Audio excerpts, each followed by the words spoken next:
She's a black belt in karate, working for the city. She has to discipline her body, 'cause she knows that it's demanding to defeat those evil machines. I know she can beat them. Oh, Yoshime, they don't believe me, but you won't let those robots eat me. Yoshime, they don't believe me, but you won't let those robots defeat me. Those evil-natured robots, they're programmed to destroy us. She's gotta be strong to fight them, so she's taking lots of vitamins, 'cause she knows that it'd be tragic if those evil robots win. I know she can beat them. Oh, Yoshime, they don't believe me, but you won't let those robots defeat me. Yoshime, they don't believe me, but you won't let those robots eat me. Yoshime. Just so pretty and calming. All right. Let's see.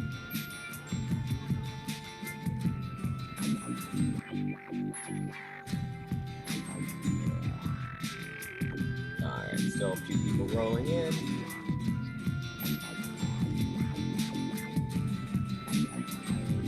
Cause you know that it'd be tragic if those evil robots win. Yeah, I know that she can beat them. Oh, Yoshime, they don't believe me, but you won't let those robots defeat me. Yoshime, they don't believe me, but you won't let those robots defeat me. Yoshime, they don't. All right. As you can see, I got my computer camera to work. I did not do anything to fix it. I was in office hours yesterday, my last one, and it turned on itself. So if you just complain to your computer enough, it'll fix itself, apparently. All right, so let's see. So today we're starting Unit 6, talking about chemical cycles and talking a little bit more about how, energy and stuff flows through and, these essential nutrients that are very important for life, how they cycle their way through things. we've talked about some energy, but now we need to talk about these nutrients because unlike energy, which is kept in sugars, and organisms are eating organisms and getting it in that way. Nutrients come, as we know about, with all these different chemical processes, electron activity, all of these properties that Professor Aiken was talking about last module. Not every form of these different nutrients that are vital for life are accessible to all organisms, right?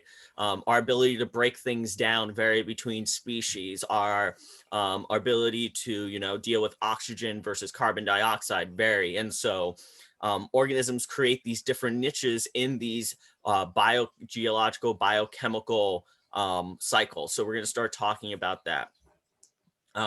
Reminder that your exam is to your quiz for unit 5 is today.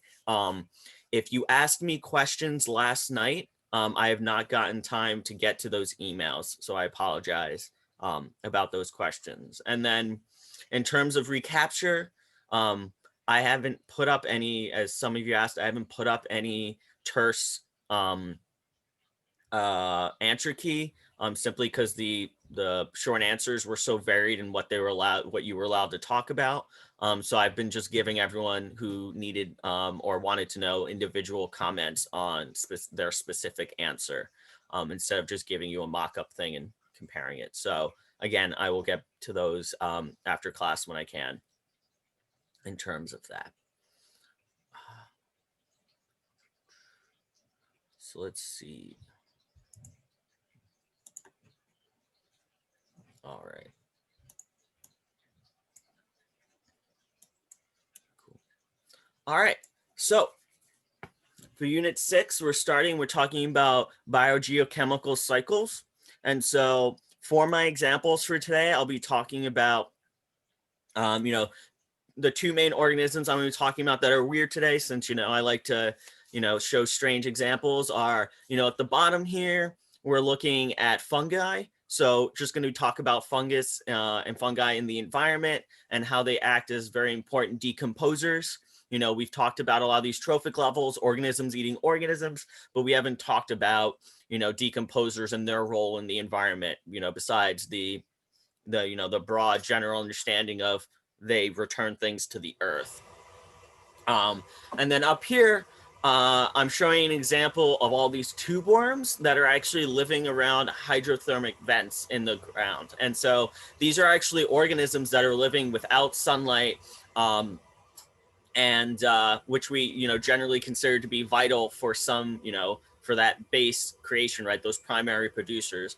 But we'll talk about extreme environments in which there is no ability to photosynthesize, and what do organisms do there, because clearly those aren't barren landscapes, right? These are living areas. And so there's energy flow in ecosystems, right? And as we said, ecosystems are the collection of all of the organisms in an environment, and their non-living space, right? And so organisms are going to be getting these nutrients and energy from both living and non-living things, respectively. And so this goes down to the idea that we have both chemical and energy flow that are happening in environments, right? And so something that's important to know is that energy in a system, such as, these trophic levels, is essentially a one-way flow. It primarily comes from sunlight, which we know comes from sunlight. It leads to plants turning it into organic compounds, and then the plant needs a constant influx of energy from the sun to survive, right? It can't recycle the sunlight it's already had, and so it enters the plant's using it to make energy, and then that energy is going to continue up the trophic level as this plant is getting eaten. Chemicals, on the other hand, are cycled through ecosystems in a much more elaborate way. And so organisms take in nitrogen, carbon, and others from their environment and from other organisms, right? Not only are you getting some of these from, say, plants getting nitrogen from the soil, but higher level organisms, these consumers are going to eat plants and take in some of that nitrogen, and their way of doing that is going to be through eating things. And so this is a figure from your textbook looking at the two different energy flow versus chemical cycling that occurs in an environment. And so one thing we have to talk about is the idea of conservation of energy, right? Energy cannot be created nor destroyed. It's simply being transferred throughout different levels in this environment. And so we've already discussed this, right? We need to have constant influx of energy because organisms are not perfect systems, right? They are losing energy at every stage of their life. And as we go between different trophic levels, we're going to be losing energy not only to metabolic processes, but things just as heat, thermal regulation, all of these metabolic processes that organisms need to do. And so ecologists like to talk about the amount of energy in and out of an ecosystem, how much energy is being produced by the sun, and how much of it is actually being converted into sugars or other useful types of information. And so there's a limit on the amount of energy in Earth that and you may not think about it, but when you look at a forest, when you look at a field or something of that nature, the amount of energy that can be absorbed by the sun is limited by the amount of primary producers, right? If there are not plants there to catch the sun, there's no way that energy is going to be put into the cycle that is those trophic levels, right? And so it's limited by their availability, and it's also available by how much sunlight you have and the intensity of the sun, right? We need the sun forever. That is a constant source that needs to be added to the environment. If you remember when we were talking about that Cambrian explosion and that oxygen explosion, what happened was the increase of or the decrease, sorry, in the atmosphere caused the Earth to not retain any of that heat. And so the sunlight was coming in, heating some things up, but then being lost almost immediately. And so without a constant source of sunlight and to keep that energy in, we're going to have an issue sustaining these environments. And then again, if you think about it, this is why when you think of succession, how plants are the first thing to come into an environment, right? In order to add energy into a system, you need plants, these primary producers, to pop up and start absorbing that sunlight. And so, as we know, heat is lost at each stage as heat, but also lost to maintain those bodily functions. But this energy from the sun is primarily a one-way flow. And I say primarily because obviously there are decomposers, and decomposers are going to return a lot of those organic materials and are going to take in energy. But for the most part, when you're going up trophic levels, it is a one-way flow. And energy is, inefficiently transferred from one level to another. We talked about that 10% rule. I'll mention it again in a little bit, but again, energy is not fully being transferred. We then have this idea of not only is energy conserved, but we have a conservation of mass or of matter, right? And so chemicals are cycled in an environment. These different chemicals, however, are taking different forms depending on where they are. And so we'll go in specific each of these different, or some of the different cycles that we have on Earth. But what happens is, this mass, this whatever's being built up by, say, a plant that's doing that secondary or primary growth, that material needs to be returned to the Earth, right? And so you have fungi, you have decomposers like bacteria that are taking, detritus, which is detritus, sorry, which is this non-organic material. And by non-organic, we mean like it was organic, but these organisms are now dead. So you're taking dead organisms, feces, fallen leaves, things that are no longer alive.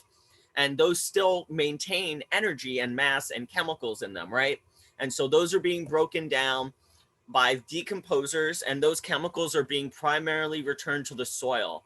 And this is another reason why when we talk about ecological succession, that soil is very important to an environment growing. Not only is it necessary for plants to properly anchor themselves and to absorb nutrients from, but without soil and decomposers, this extra chemicals would just be kind of sitting there, right? It needs some medium in order to sit in.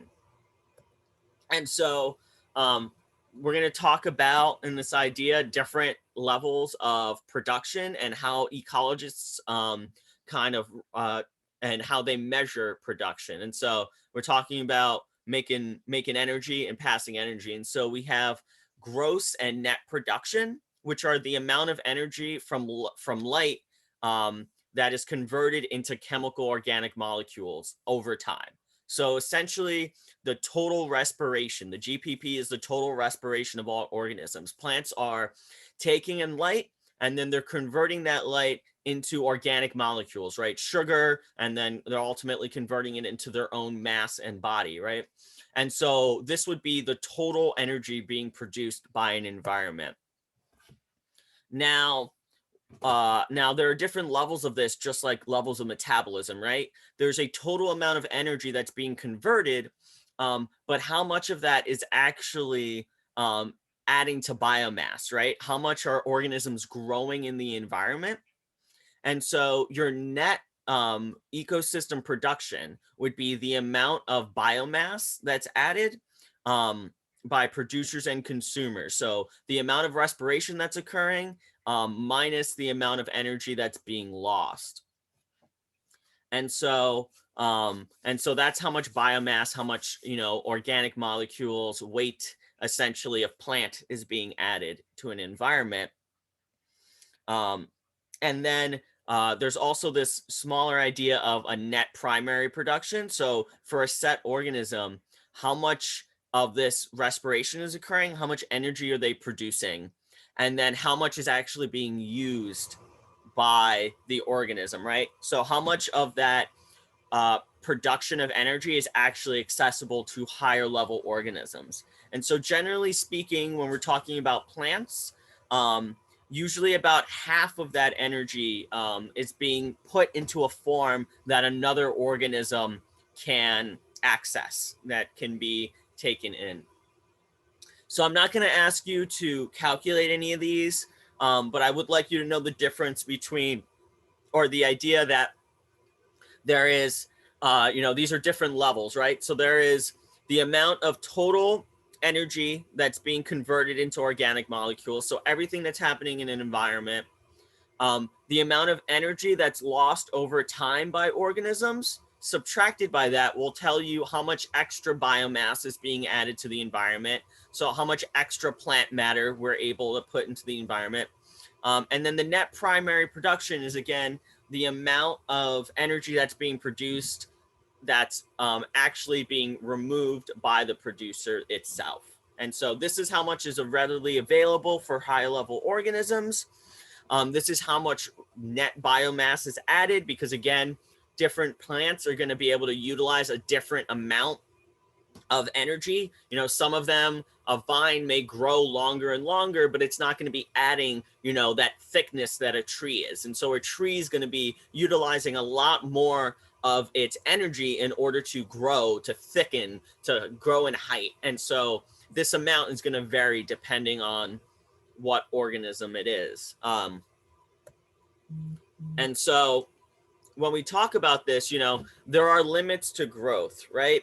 And so there's two things that can limit growth a lot, right? So you can have either the amount of energy that's in an environment limiting growth, because if you think about it again, if there's, these feedback loops, these cycles, these trophic levels, if you don't have enough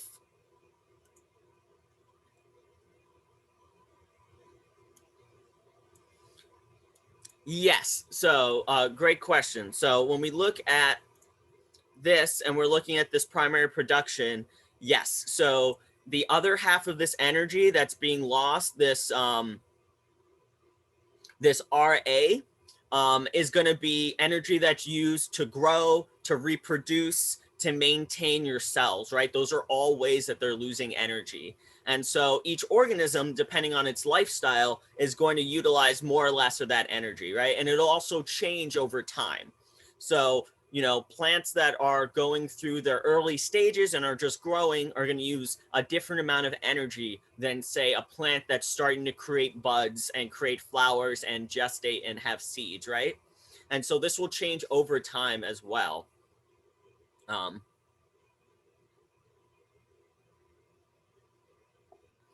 so the difference between these two, so NPP, this net primary production, is how much that is produced by plants that is then removed. So you're looking at just that plant level. And so that's the amount of extra energy that's, say, converted into extra sugars that are sitting, fat that can be eaten by other organisms.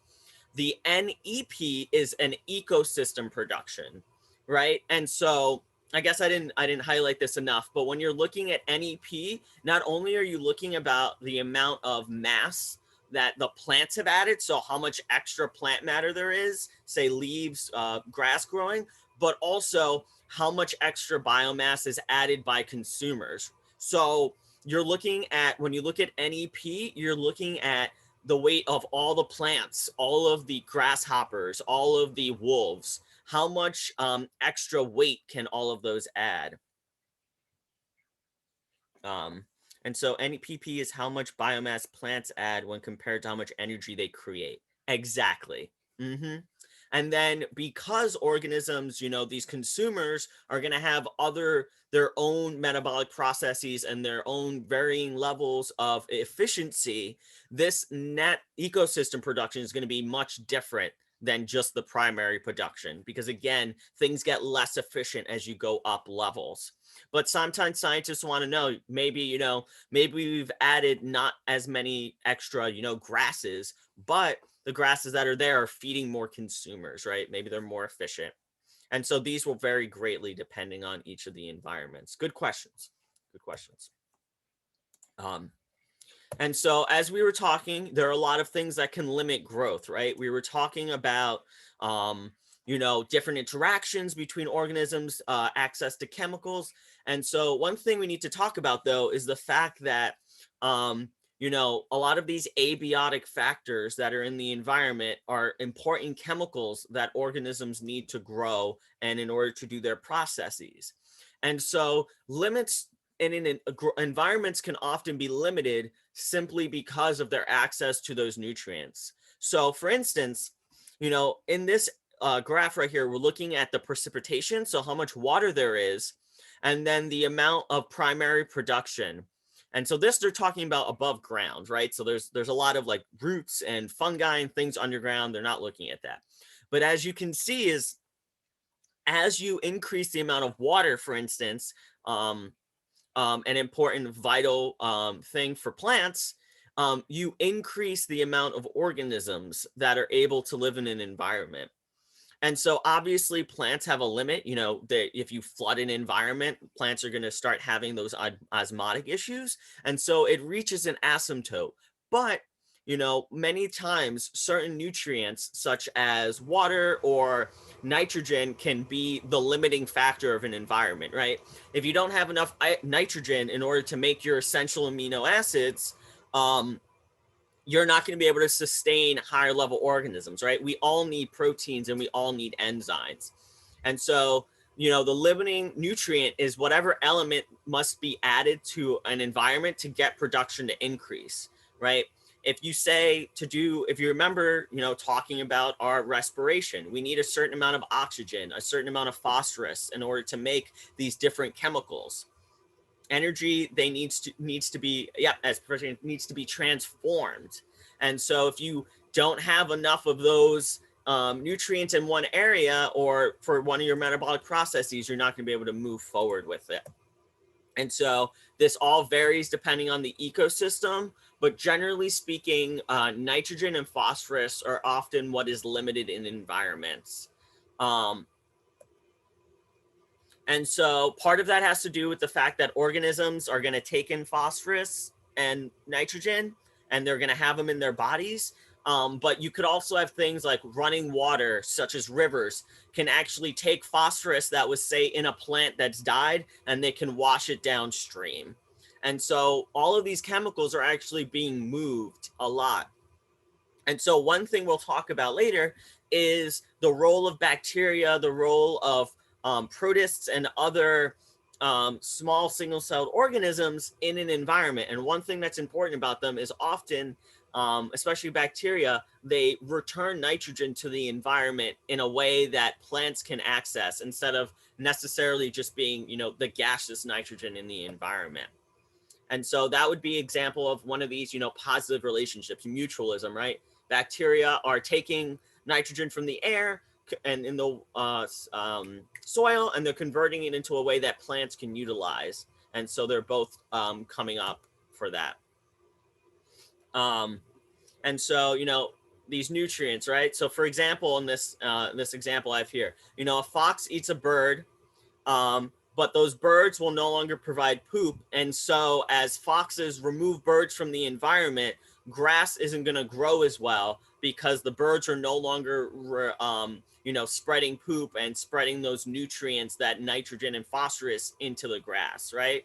And so that's why grass doesn't grow as well in, say, tundras and place like that, because there aren't as many higher level organisms. Again, we have these feedback loops, right? Positive feedback of more birds means more poop, which means that more grass grows, which means there's more plants, which means there's more primary consumers, so there's more secondary consumers, right? We have these constantly related interactions.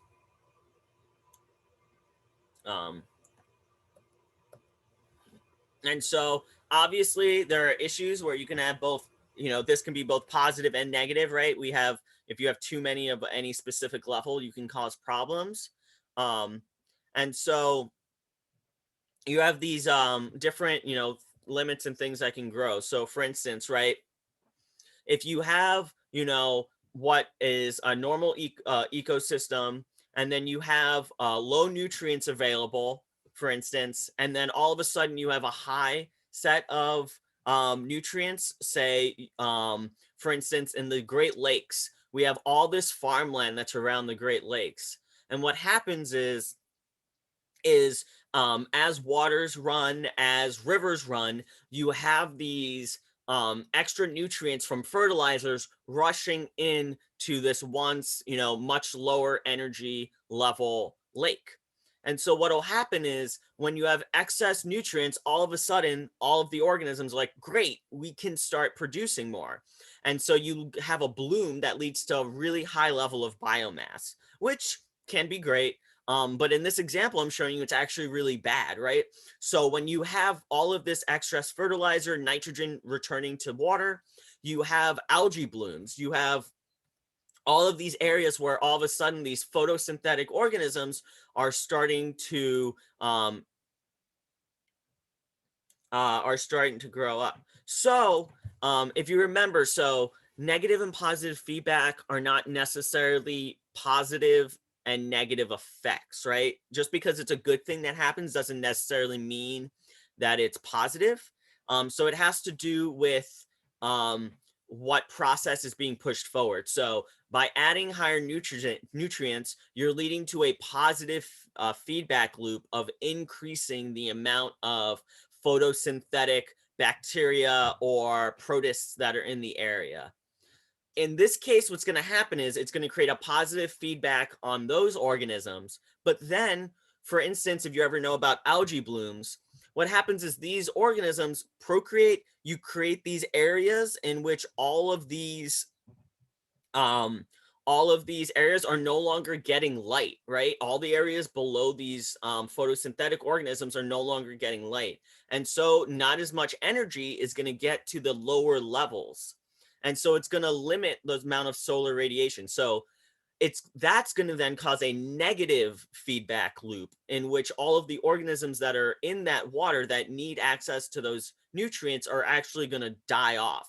And so in deep sea ecosystems, you can actually have these blooms lead to death because, again, the other plants that are, say, sitting in the water are no longer going to be able to get light. Those organisms that were eating those plants or living in those plants are going to start dying. And so this is a case of when an increase in fertilizer is leading to both a positive feedback and a negative feedback, depending on which part that you're looking at and which relationship you're looking at.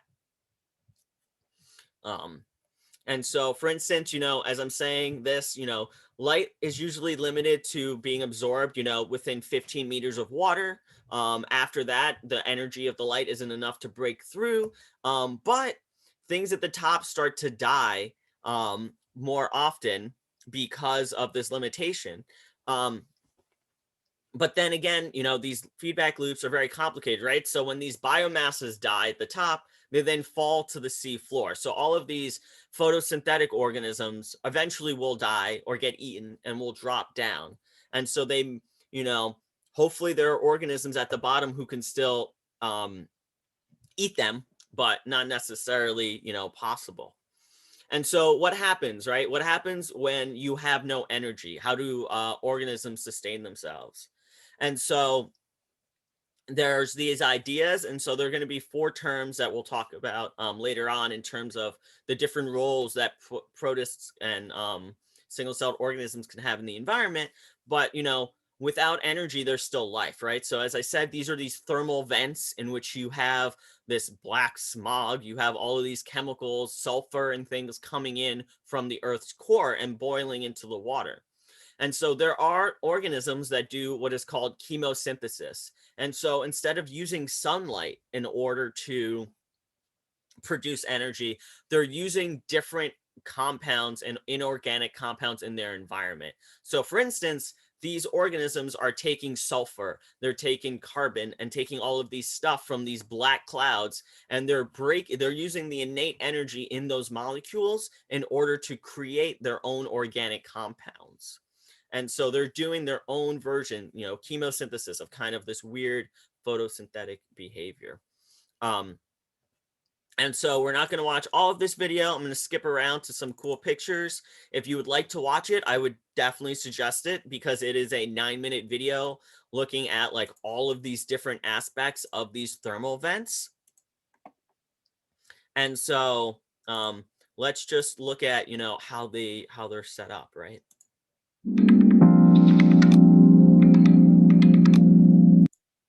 The deep ocean floor is a place that appears entirely devoid of life. Food is scarce, and with very little energy making its way down here to where the sunlight does not reach, survival in the depths is a challenge for any creature. Every now and then, islands of life appear around sunken carrion, providing a temporary surge of nutrients.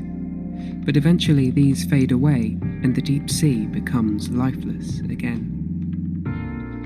However, there are some locations in the deep that life has clung to for millions of years, and where food and energy is ever abundant.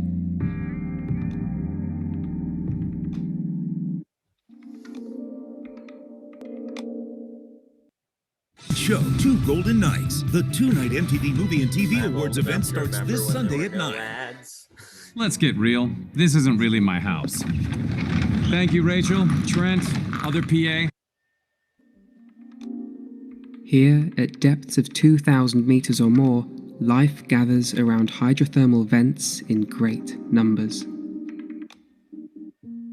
Hot, mineral-rich fluids supply chemicals and nutrients, which form the basis of a food web for a diverse community of specialized organisms.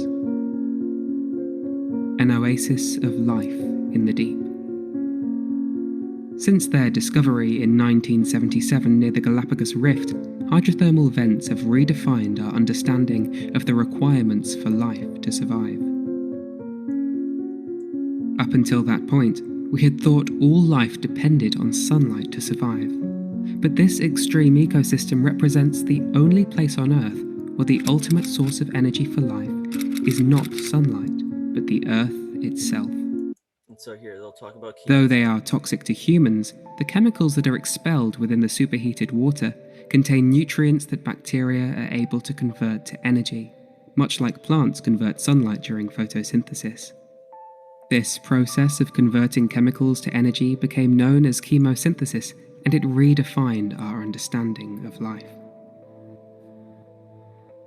Like plants and algae on land and in the shallows, the chemical harvesting microbes are the primary producers in the food web here, and they are eaten by larger animals. Bottom feeders like limpets graze on the mats of microbes that coat the chimneys, while suspension feeders like mussels feed on bacteria that drift in the surrounding water.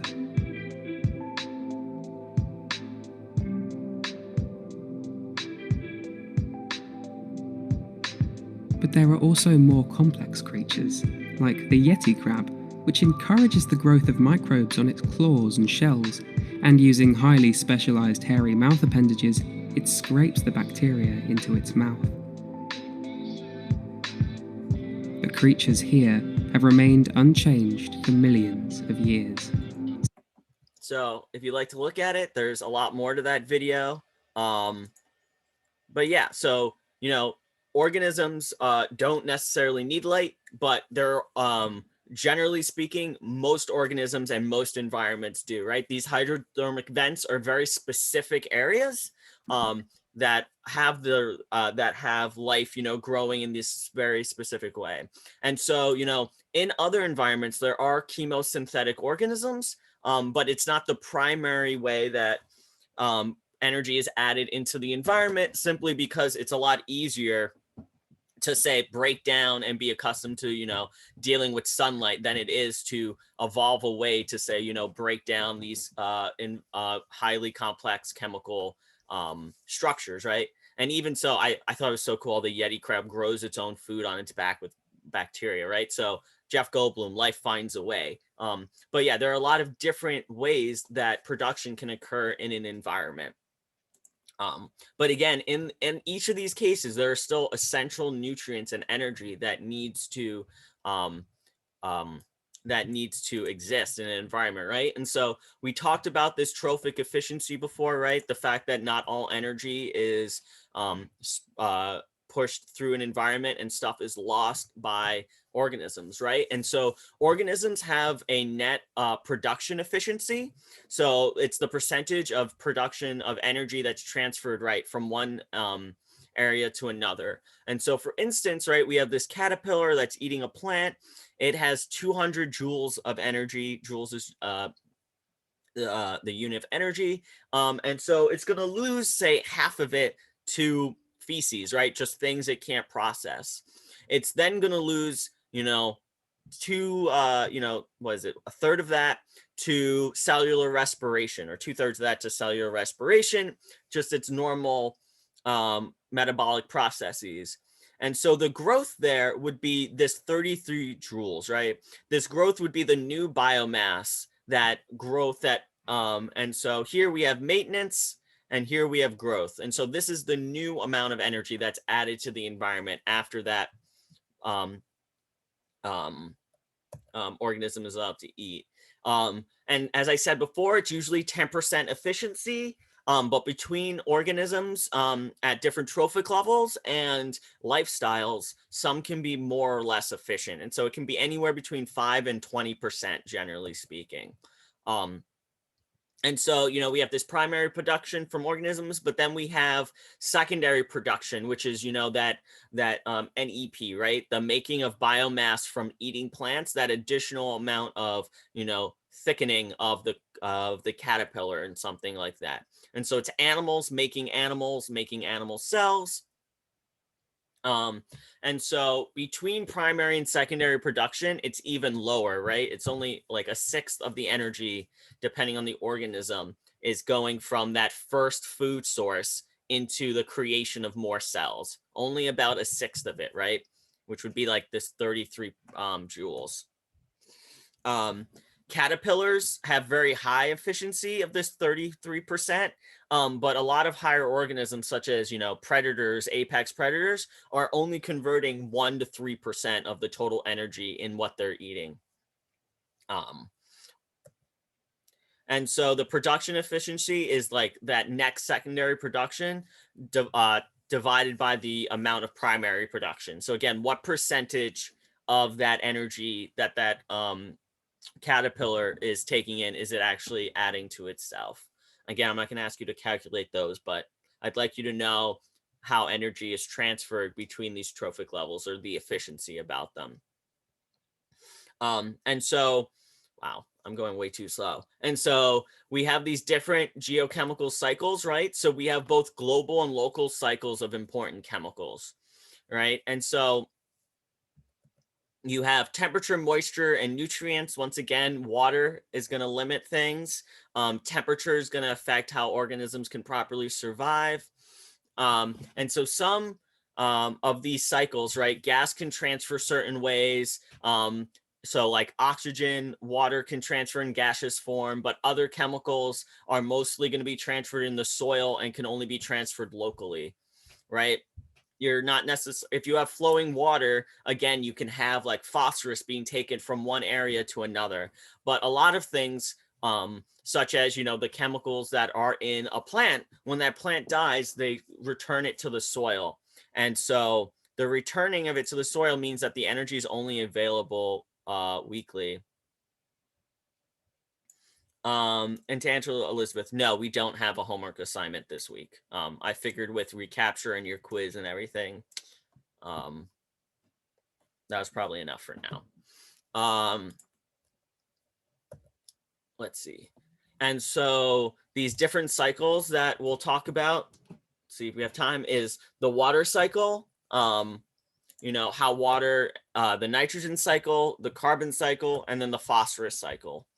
And these are, you know, key components. You need nitrogen for amino acids, phosphorus for ATP and other chemical reactions, carbon to make organic molecules, and water to run pretty much everything, right? And so the ability of these to cycle will depend on what plants are in the environment. So for instance, you know, energy can be only 10% in soil or up to 50%, depending on the organism. So like what that means is, you know, trees are building themselves up. They're a lot thicker. They're living for longer. So they're going to hold more nutrients in them. And so trees can actually have a much higher energy efficiency in their cells. So they can have 50% of what they have has been used to grow. Whereas other organisms like, you know, smaller plants, vines may only use 10% of it. But, you know, this energy can only be recycled into the environment once an organism has decomposed or died, right? And so in certain environments on Earth, decomposition can limit what's occurring. So for instance, in the Arctic, as the Arctic starts to temperatures start to rise and the Arctic starts to defrost, they're actually finding hundreds of you know, bodies of polar bears and penguins and things like that, because those organisms, it's so cold that there are no bacteria that are able to quickly break down the bodies of penguins and things like that. And so the body just freezes. And so more likely the way that that energy is returned to the environment is through an organism eating the dead body of another one, say a polar bear coming through and eating the carcass of a penguin. Decomposition happens very slowly in those environments. And part of that has to do with access to sunlight, access to other nutrients, right? And so a lot of organisms need that sunlight and need warmth, right? So fungus don't like wet and cold, they like warm.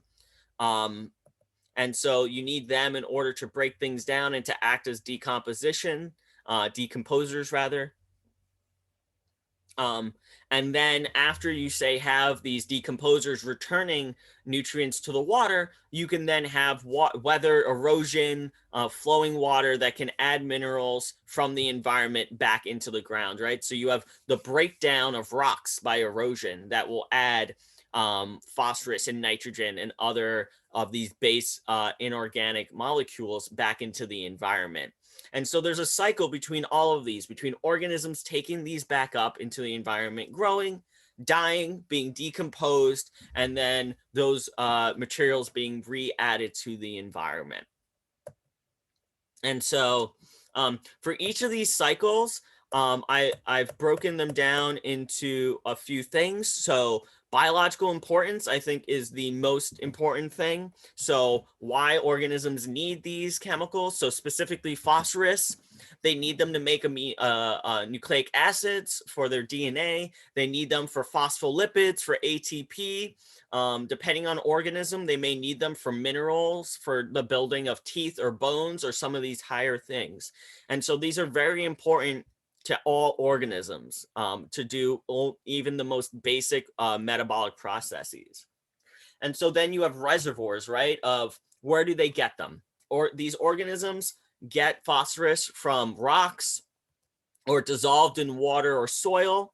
And so generally speaking, when you have phosphorus in an environment, it clings to soil. And we'll go over soil more later and how it does this, but phosphorus will cling to soil particles. And so it's really hard to get phosphorus to, spread very, very far. It's usually locally distributed because, again, that soil is going to hold on to it.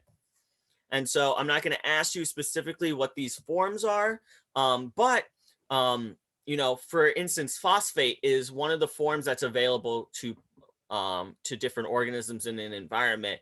And so plants use less phosphate in order to make organic compounds. And so this is from your textbook. This is the general phosphorus cycle, right? So you have plants which are taking in phosphorus, which are getting eaten by consumers. So that's how the higher level organisms are getting it.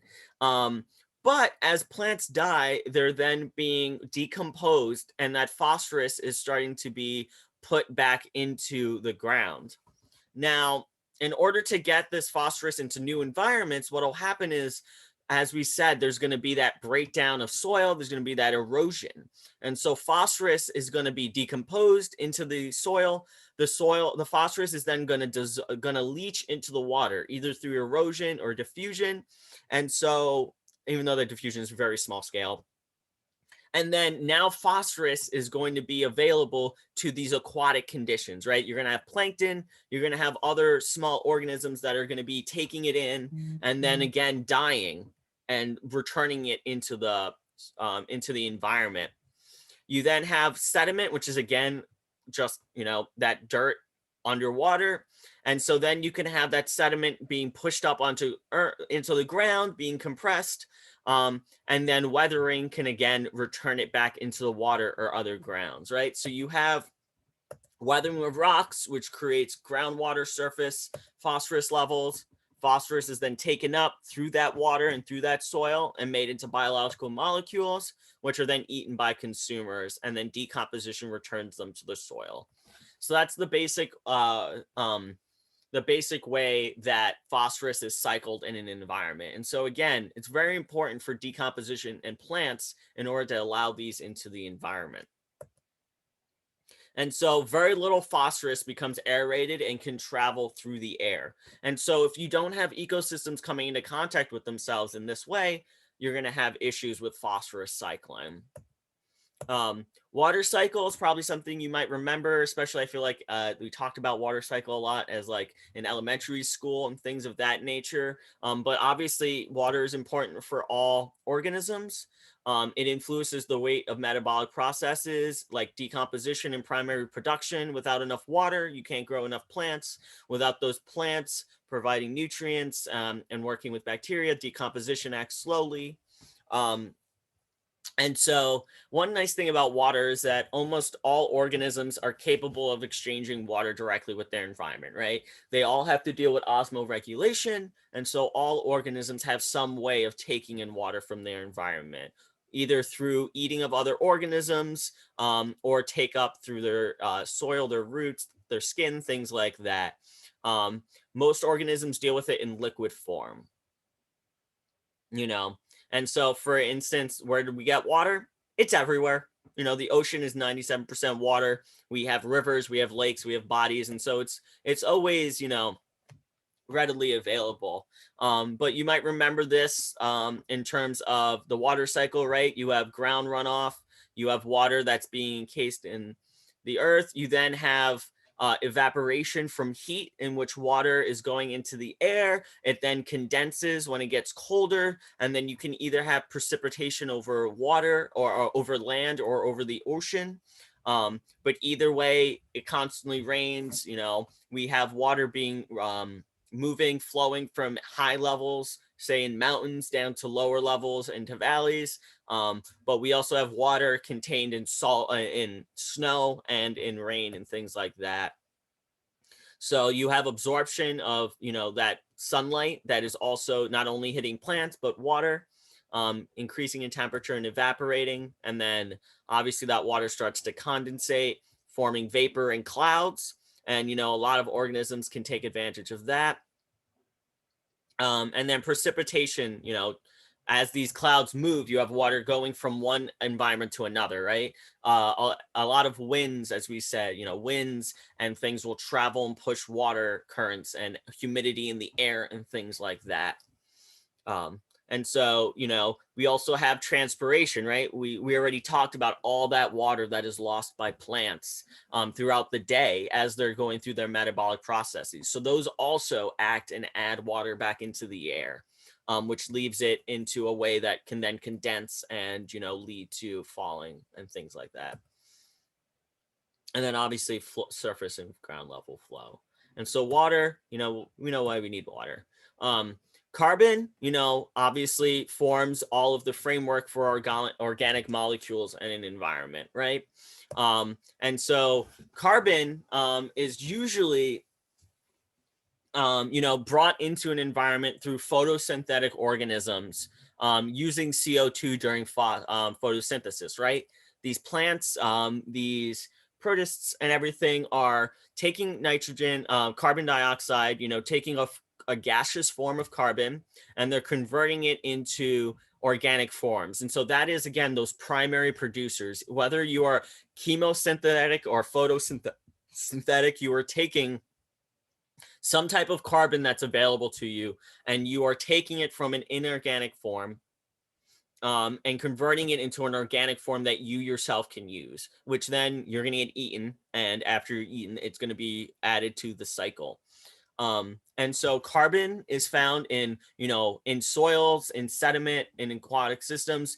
Fossil fuels, for instance, any of these, coal and oils and things that are made of organic molecules are going to be some type of reservoir. And there's going to be some type of organism that can leave off of all of them, right? But primarily, we're getting it through respiration, right? You have cellular respiration. We have organisms. Not only are plants, taking carbon dioxide out of the air, turning into organic forms, but as plants get eaten, as organisms undergo their respiratory processes, they're gonna then take those organic molecules, break them down, utilize them, and then because of our inefficiency, they're gonna breathe out and they're going to return that carbon in gas form to the environment, right? So we have consumers breathing, undergoing respiration, returning carbon dioxide to the environment, which will then be picked up by photosynthetic organisms. So you have phytoplankton, which will do it in water as well as plants. And then you also have photosynthesis. But after, carbon, after these organisms get eaten, decomposition, once again, decomposition is so important in most of these cycles to return these molecules from their more complicated state in an animal into a base form that can be utilized by most organisms. And then obviously, talking about greenhouse gases, talking about what we do to our environment, our burning of fossil fuels and woods are also adding carbon dioxide to the environment. And so, yes, there's a natural cycle, but we're making it worse. And so that's when we come into issues with that. And so, these key processes start with plants, these photosynthetic plants, removing CO2, burning of fossil fuels, respiration, adding it. And then, for instance, we also have things like volcanoes, right? Volcanoes can add lots of gases to the environment through their breakdown and their cooling of molten lava and things like that over time. But primarily for carbon cycle, we want to talk about photosynthesis and the respiration of organisms. So it's 11:23, so you have to go. Please go. I have a few more slides, just a little video about fungus and then talking about the nitrogen cycle. So if you can stay, it's great. As we said, nitrogen is super important for making amino acids, proteins, nucleic acids. It is often the chemical if that limits plants in an environment. Plants' ability to obtain nitrogen from the soil is usually what will limit their growth in turn and reproduction. And so plants actually form symbiotic relationships with fungi, which can actually help them get more nitrogen in the environment. And so plants can generally use ammonium or nitrate, two different forms of nitrogen in their environment. But they can also take nitrogen in gaseous form from their environment. Animals can generally only use organic forms of it. And so for the most part, 80% of our air, our atmosphere is nitrogen gas, and that's primarily where plants will be getting their nitrogen, and then obviously from the soil as well. And sorry, not plants are primarily getting it from the soil. Bacteria and things are going to be getting it from the atmosphere. And so again, in your key processes, most of this begins with nitrogen fixation. So we're taking nitrogen gas and it is being broken into an organic molecule form that organisms can use. And that's what nitrogen fixation is. It is the taking of nitrogen gas from the environment and then adding it into, into these different types of forms, right? So you can turn it into ammonia. Different organisms will create different forms of nitrogen. So you have the creation of ammonia, and then you have also these different fixations. And so bacteria primarily fix the nitrogen, but human activities obviously can add more nitrogen to these systems. And by that, we mean like when you add a fertilizer, when you add any of these types of things to an environment, that's where those different blooms can occur, right? Fertilizers have a lot of nitrogen in them, right? Because that's what's normally limit plant growth. So if you give them too much nitrogen, great. Plants will usually then, as long as they have enough water, they should be fine. But again, we're adding a lot of excess nitrogen because not all of this nitrogen in fertilizer is being utilized by the plants. We're adding too much of it, right? Which is why it's going to run off and go into other places. But we're also producing nitrogen gas, right? When we break down molecules, when we burn things, fossil fuels and such. And so what I want you to know about the nitrogen cycle is that decomposers such as fungi are taking these different forms of nitrogen, these different animals that are dying, and then they are fixing it and returning it to the soil. And so you have both microbes and fungi, which are returning nitrogen to the soil and changing it into an organic form that plants can utilize. And then organisms that are higher level up, say these consumers, they're primarily getting their nitrogen in an organic form by eating plants. So when we get nitrogen, even though there's so much nitrogen in the air, we're not primarily getting our nitrogen through those means. We're primarily getting them through our diet. And so last thing I'll show you, last thing I'll show you is this video on fungi and the role that they play in these cycles as decomposers.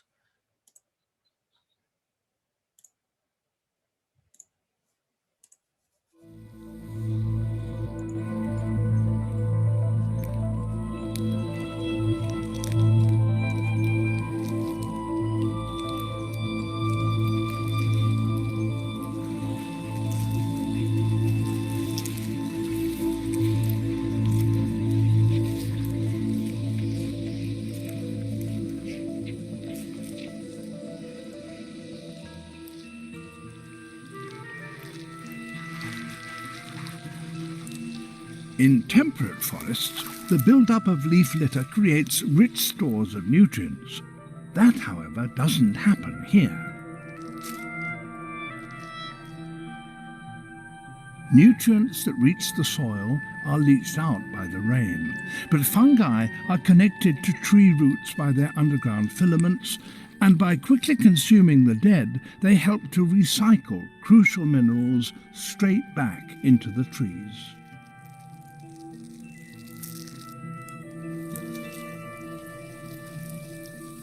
And this recycling happens faster here than anywhere else on the planet.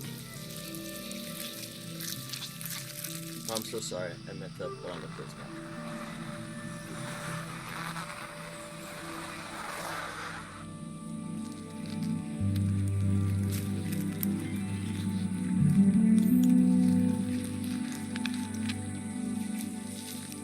There are thought to be nearly 1 million different types of fungi in the tropics, the vast majority still unknown to science.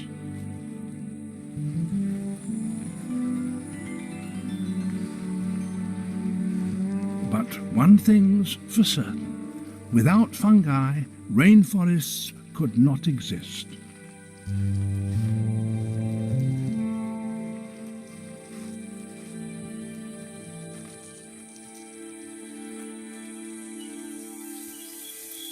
Nothing goes to waste in a rainforest. The fungi become food for others, like these beetle larvae.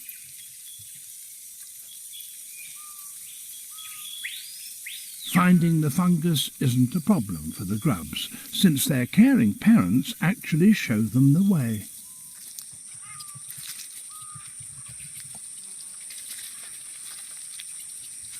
Hello, we've got some big news this morning. We are back, folks. That's right, we can see people again. Can you believe it? Oh, okay. Great.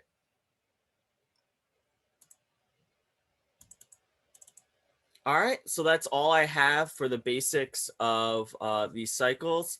Also, yes, if you were concerned about the homework assignments, if you did it like initially, like when I first posted it, one of the questions that said A and B, all of the above, was randomized by accident. So it might have given you a weird answer.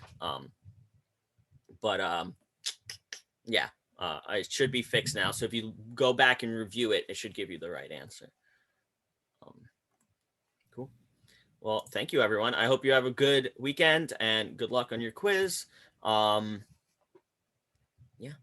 Do we have any questions about anything we discussed today? Thank you.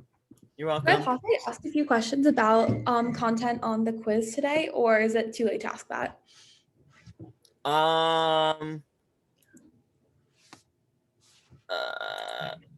Sure. Yeah, I haven't looked at the quiz or anything. I apologize I'm asking so late. I have this huge final group project that's been taking up all my time this week. So I think like one thing I wasn't entirely certain of is let's see. So it's kind of like trying to like make sure I understood why like density dependent factors might limit species numbers. So one thing I was thinking about was how like density dependent factors tend to be mainly biotic, and I kind of broke it down into different factors, and I was trying to consider how they might impact like species number. So I was thinking about how maybe like something like competition, like if you have competition, species would compete for limited resources, which could cause like one species to outcompete another, and that could kind of limit species distribution. But as I kind of went through the factors, I wasn't really sure how like intrinsic factors or like accumulation of wastes could like limit species distribution.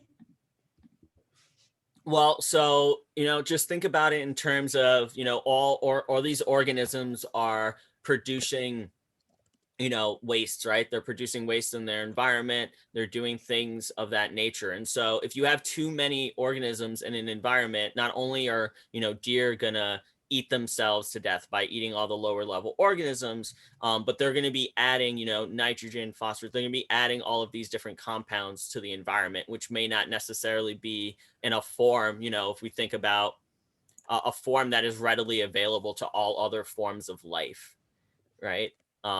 Especially an organism, most organisms don't eat their own feces, right? And so, and things of that nature.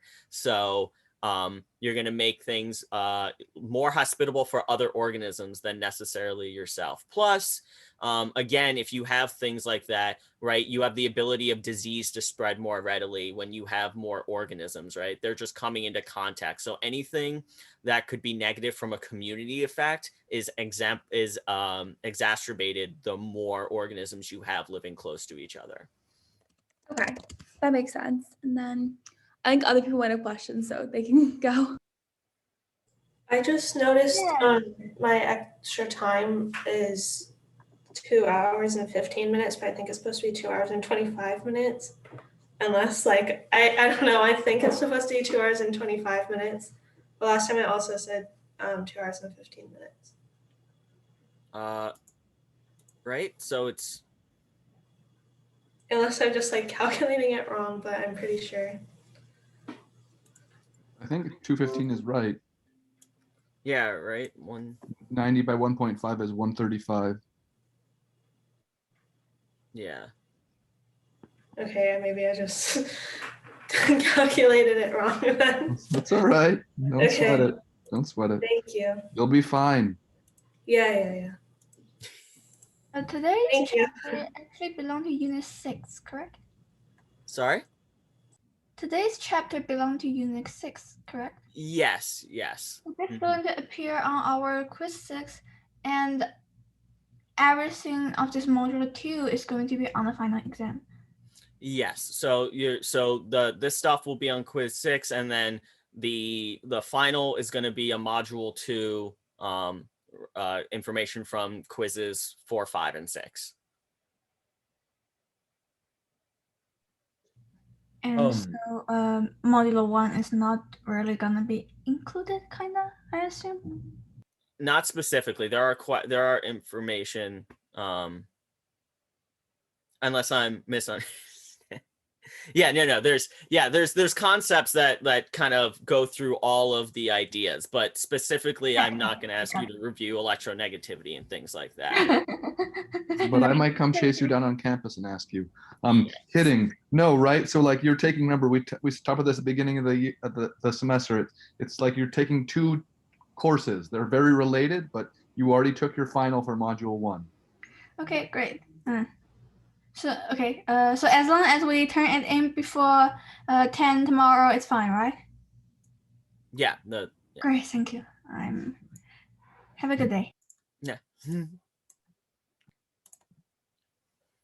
I just had a quick question on one of the concept questions that I was looking over yesterday, about biomes, and it was discussing about how plants and microbes dictate, or like why do plants and microbes dictate what biomes are able to develop.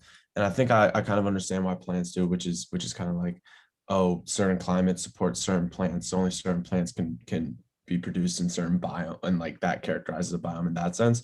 How would it be characterized by microorganisms then? That's kind of my only question. So the microorganisms are kind of what we're talking about today, right? Microorganisms are going to be limiting nutrients that plants actually have access to, right? So when we look at, for instance, just nitrogen, right? Without these microorganisms, you're not going to have nitrogen fixation. And so if you don't have enough of those, or the different species and the different forms that they're producing are going to change the plants in that environment. So they kind of work hand in hand. And in certain environments, right? Say this one, some like ocean zones, microbes are what are doing that photosynthetic. So, we always talk about plants, but I have a video in one of the protist things we're talking about where phytoplankton actually produce the vast majority of like oxygen on Earth. It's not actually plants. And so it really just, both of these two are going to do different percentages of the work in certain environments. And that kind of is the same thing with plants, where like certain microorganisms can only occur in certain biomes. Yeah, exactly, right? Everything's going to have its own homeostasis, right? Its own particular, these single-celled organisms also have to deal with osmotic pressure and nutrient access and things like that. So exactly. And I think I had one last one, and I think it's pretty quick, hopefully. It was the one that was talking about how are issues caused by abiotic factors different from those caused by biotic factors, and what pressures do they put on organisms. And I know the difference between abiotic factors and biotic factors. My question is kind of just what did it mean by what issues are caused by abiotic factors that are different than biotic factors? or like what So different pressures? Yeah. think about, I guess, I guess I kind of frame that in like the Bio 108 way, where we're talking more about evolution. But when you think about these environments, right, when you have a non-living entity, right, you have the salt concentration, water availability. Those are things that are kind of just sitting in an environment that an organism has to find or interact with. And it's not like water's not actively trying to get picked up by something or things like that. But when you think of a biotic factor, these are organisms competing with each other for resources. When you have an organism that's sitting in an environment, whether or not something is actively trying to hunt it is going to affect its distribution and its access to resources, right? If you need to go near a watering hole to get water, maybe there's a lion that's hanging out by the water because it knows you need to be there, right? So you're going to be limited in very different ways by an organism that's actively alive and trying to compete with you, instead of a non-organic entity that is there that you're hoping to find and utilize. Okay. I think that's all I had. They end up kind of like leading to kind of similar pressures though on organisms in a sense, just in different ways, on like population distribution. Yeah, their outcomes can be the same, and what happens, if you don't have enough nitrogen in an area, or if you have too many predators in an area, you're not going to have certain species that are there. But the way those relationships are, biotic, are much more dynamic and complicated relationships, right? You have populations that are changing constantly. And so how those percentage of predators and prey vary over generations or seasons are going to be very different than, say, soil composition and stuff. Yeah. All right. Thank you, Professor. I appreciate it. You're welcome. Have a nice weekend. Take care.